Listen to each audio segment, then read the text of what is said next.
안녕하세요. 메뉴남입니다. 자, 2021년 12월 30일 현재 시각은 8시 52분. 올해가 이틀밖에 안 남았네요. 내일이면 마지막 날이에요. 뉴스 보죠. 자, 어제 국민의힘 사과를 했어요. 그 이재명 아들, 제가 말씀을 드렸죠? 헛발질이다. 왜 이러는 걸까요? 급하죠? 국민의힘 당이 급합니다. 그래서 어제 윤석열 후보는 이런 그 TK를 방문을 했는데 안동으로 갔어요. 대장동 붕괴는 문정부는 겁이 없다. 독재도 이렇게 못한다. 어제 한 22분간 굉장히 많은 얘기를 쏟아냈습니다. 여기 뭐 지금 다 나와 있는 건 아닌데. 그래서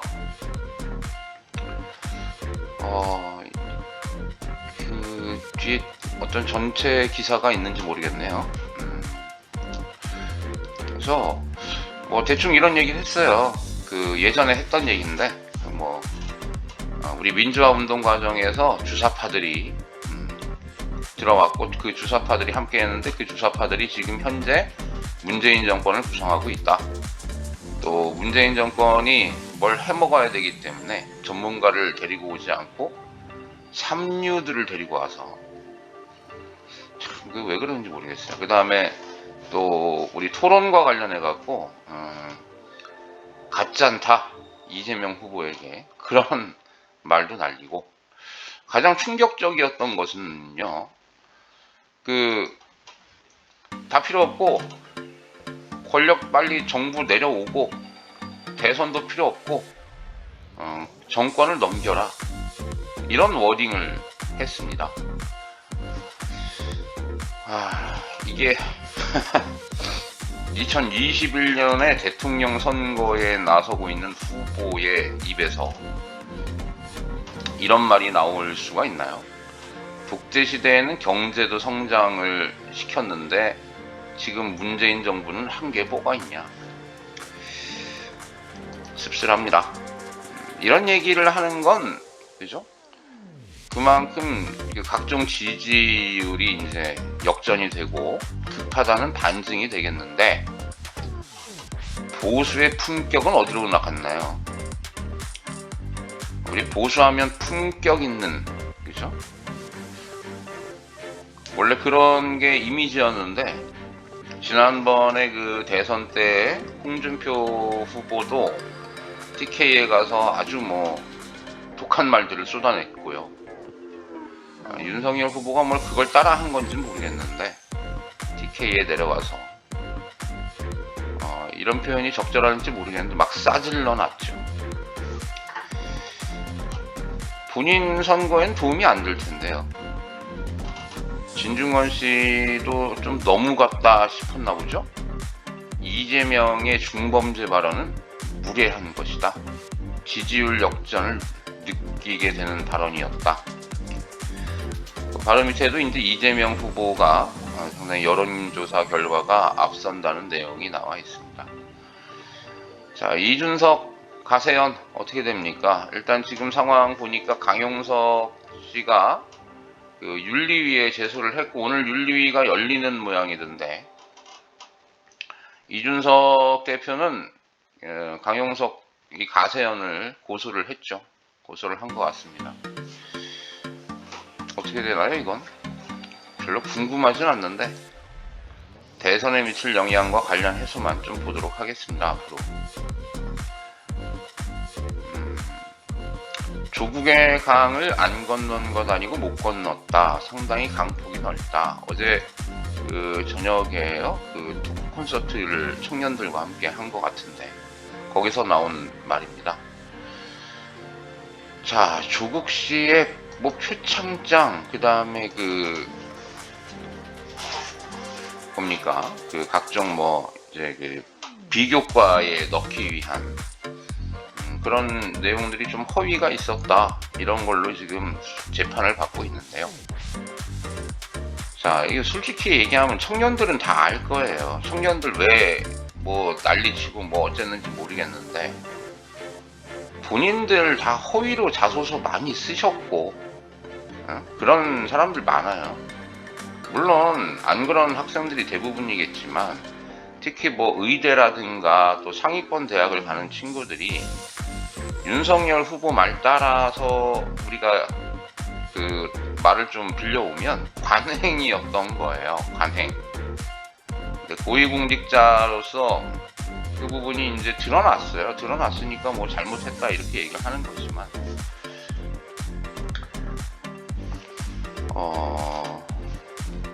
저는 아직도 잘 모르겠습니다. 이게 우리가 법적으로 지금 이렇게 다뤄야 될 문제가 아니고 교육제도 전반에 관한 어떤 개혁이 필요한 그런 마중물이 됐어야만 하는 거라고 저는 생각을 하거든요.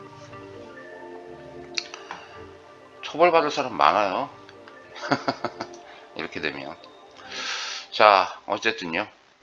물론 제가 뭐 그렇게 한 적은 없습니다. 전 그런 능력이 안 돼요.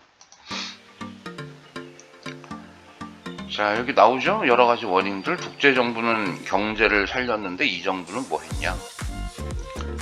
그리고 또 한 가지 이제 주목해야 될 점은 윤석열 후보가 공수처에 대한 공격을 시작을 했습니다. 그 사찰 얘기를 계속 하는데 씨도 안 먹히더니.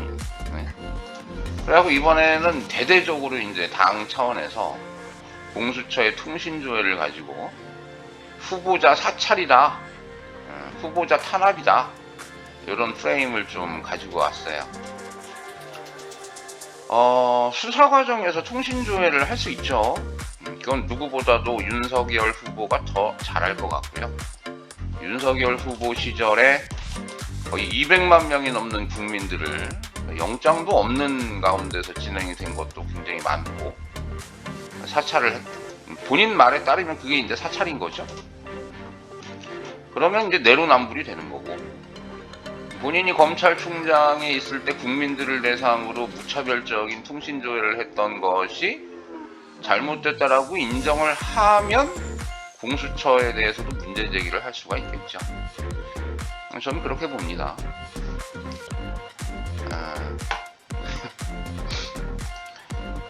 자, 자꾸 윤석열 후보에 대해서 좀 비판적인 얘기만 하게 되는데 뭐 좋게 얘기해 줄 게 없어요. 아무리 봐도. 내가 바보인가? 가짜않다. 상대 후보자에게 이런 가짜않다라는 표현. 김현철 씨가 뭐 거기에 대해서 불법 사찰, 이 윤 후보의 편을 들고 있군요. 이분은 또 왜 이러시나요?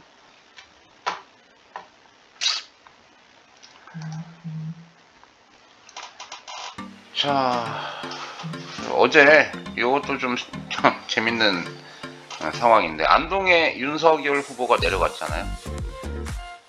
그래갖고 막 하는데 밖에서는 이 조원진 우리공화당 당원들이 대거 몰려가고 윤석열 후보에게 사과를 요구하는 그런 집회가 바로 앞에서 벌어졌어요. 물리적인 충돌까지도 벌어질 뻔했다라는 얘기가 있습니다. 잘하고 있죠? 아이, 경제 뉴스로 넘어가 버려요. 삼성이 중국 시안봉쇄에 낸드 공장 가동을 조정을 하겠다. 지금 중국 시안이 코로나 때문에 좀 문제가 심각해졌나봐요.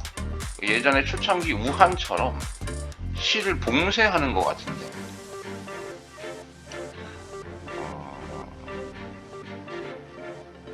삼성 입장에서는 좀 곤란하게 됐군요.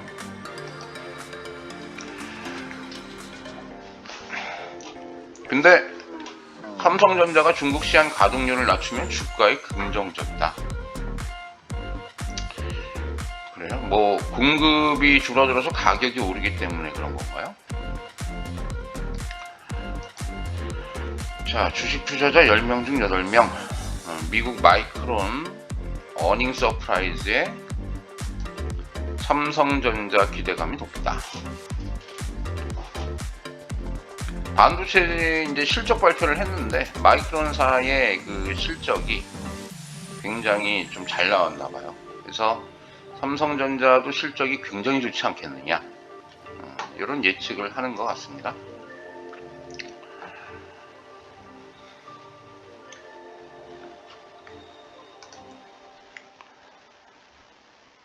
사회 뉴스에도 그 얘기네요. 윤석열, 김건희도 통신자료 털렸다. 박범계 법무장관은 영장이 기초한 일인데 뭔 문제가 있느냐.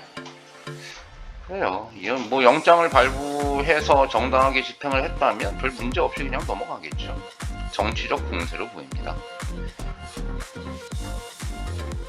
근데 뭐 여기 또 송영길 대표가 그때 뭐 반말하더라 뭐 이런 발언 가지고 또 인권위를 간다는데, 지금 국민의힘당에서 매일같이 하는 게 있어요. 현 정부와 상대당 후보에 대한 비판, 그리고 고소고발 밖에 하는 게 없어요. 이런 식으로 대선 하셔야 되나요? 셀프 인터뷰 모습 나오네요. 수사무마 불기소 윤석열, 검찰이 대장동을 그냥 뭉개는 거다. 이거 누구랑 인터뷰했냐면 본인 혼자 한 거예요. 본인 혼자 찍어갖고 토론은 안 나오시고. 이렇게 박근혜 대통령이 드디어 석방이 되네요. 하지만 병원에 2월달까지 아마 치료를 받을 것 같습니다. 정치적인 메시지가 나올지 거기에 대해서 이제 뭐 여러 가지 예측이 있습니다만 아마 크게 대선과 관련된 언급은 없지 않겠느냐.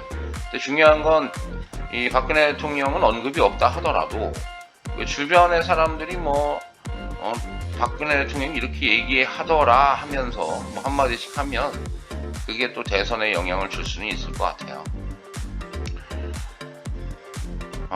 얼마 전에 그죠? 우리는 방역 조치를 거부하겠다. 뭐 1년간 10억의 손해를 봤다고 했던가요? 24시간 영업 계속하겠다. 그런 카페가 있었는데 경찰이 압수수색을 했다네요. 압수수색은 왜 한 겁니까? 뭐 압수해갖고 뺏을 게 뭐가 있나요? 그냥 과태료를 부과하면 되죠. 그런데 중요한 건 이게 그러면 과태료 내고 장사한다 그러면 다 따라할 거 아닙니까? 그럼 정부 입장에서 곤란해지죠. 방역 상황이 엉망진창이 됩니다. 그래서 이제 나섰는데 결국은 카페에서 방역 지침을 따르겠다고 입장을 바꾸고 문을 닫았군요. 그래야죠. 조금 힘들더라도 조금만 더 참아봅시다.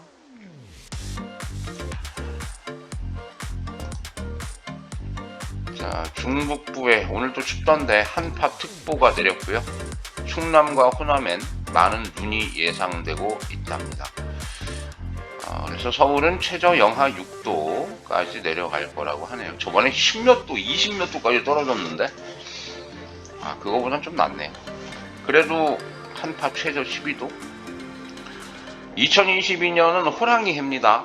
근데 호랑이가 검은 호랑이 해네요. 검은색. 어떤 의미인지 잠깐 보고 갈까요? 인도 벵갈 호랑이 돌연변이 형태로 검은 호랑이는 실존하는 건데 영웅을 보호하는, 그 다음 국가시주의 조력자, 이런 역할을 하는 좋은 해죠. 2022년에 호랑이 해를 또 좋아하기도 하는데 검은 호랑이 해라고 하니까 많은 아이들이 태어났으면 좋겠습니다. 2022년에 이런 거 있을 때 낳는 게 좋아요. 자, 그리고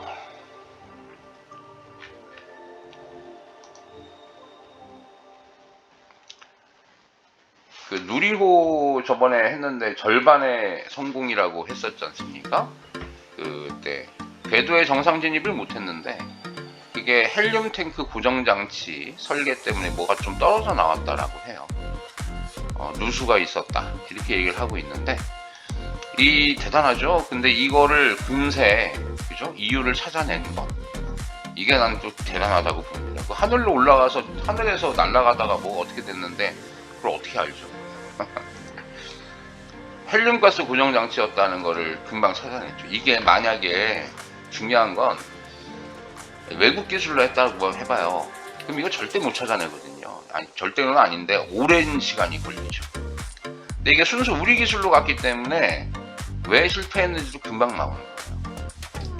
금방금방 기술이 또 보완이 되고 할 수가 있죠. 그래서 국내 기술 발전이 중요한 겁니다. 저는 그렇게 보고요.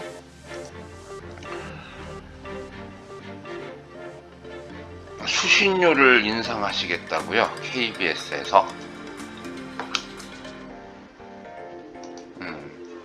아니 근데 이게 수신료 TV 안 보거든요 집에서. 이거 TV가 없으면 안 되나요 이거? TV를 연결을 안 하면 안 되나요? 아니 뭐 때만 되면 KBS 수신료 올린다고. 근데 안 보는데 요새.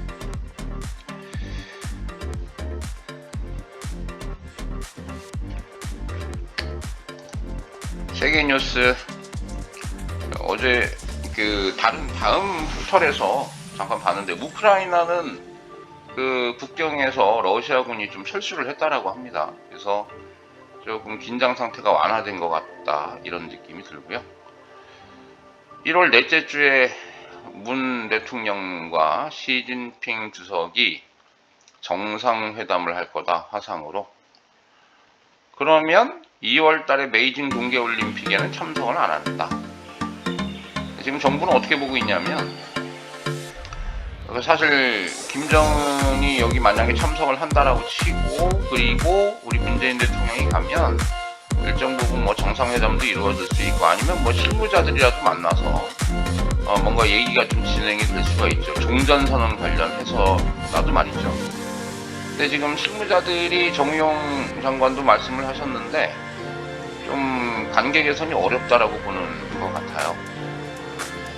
미국이랑은 종전선언 어떤 합의문을 어느 정도 조정을 다 한 것 같은데 그래서 그냥 화상 회의로 땡 뭐 이렇게 하려고 하는 것 같네요. 바이든과 푸틴도 30일 날 통화를 해서 우크라이나 긴장 완화에 관한 논의를 할 거라고 합니다. 아까 말씀드렸고 미국이 중국 신장을 때리니까 월마트가 휘청합니다. 중국인들의 불매운동 때문이다. 월마트가 우리나라에선 다 철수를 했죠. 있나요? 이 석유값 좀 안 올랐으면 좋겠는데 이게 석유값이 엄청 내려갈 때는 남아돌 때는 또 그렇게 싼 줄 모르겠더니 오르니까 너무 피부에 팍팍 와닿는 거야. 자, 33년 걸린다는 아베노마스크 씁쓸함 최고. 아니 근데 이걸 국민들한테 준다라고 했는데 3분의 1이 재고로 남아있으면 어떻게 됩니까 이거? 구두 닦으세요. 자, 오늘 뉴스는 여기까지 봐야겠네요. 연말입니다. 마지막 이틀 잘들 보내시고요. 저는 내일 못 찍을 수도 있어요. 내일 바쁠 것 같고 마지막 날. 그렇게 되면 1월 3일 날 2022년 검은 호랑이 해 1월 3일 날 찾아뵙도록 하겠습니다. 감사합니다.